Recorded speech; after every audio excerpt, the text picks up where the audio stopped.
Richmond Animal Care and Control reaches critical capacity. Richmond Animal Care and Control has reached critical capacity levels and is running out of space for the animals. The shelter is experiencing a massive increase this year in strays, seizure and bite cases and dogs involved in court cases. According to the shelter, employees now have to dip into adoptable space to make room for the influx of stray, bite and seizure cases that are now happening regularly.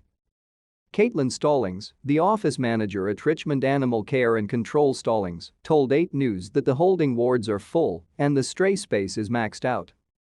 To stay up to date with latest top stories, make sure to subscribe to this YouTube channel by clicking the button above this video. It has just made space jam-packed, Stallings said. We're now at critical capacity luckily, Stallings said that none of the animals that wind up at Richmond Animal Care and Control will be put down. A lot of shelters are having to make really tough decisions regarding space that they've never had to make before. Luckily, we're not in that position, Stallings said. But in order to maintain that type of mission where we aren't euthanizing for space, we have to have the community step up and help us out. According to Stallings, a possible reason for a high capacity level could be COVID-19. The term pandemic puppy is used often to describe the effect that the pandemic has had on animals. They're lacking socialization that normally they would receive in a world that COVID is not a part of, Stallings said. So we've definitely kind of considered that as part of a reason maybe we're seeing dogs with these kinds of behavior issues. Anyone interested in adopting one of the animals at Richmond Animal Care and Control can schedule an adoption appointment Monday through Thursday by emailing christy.peters@rva.gov.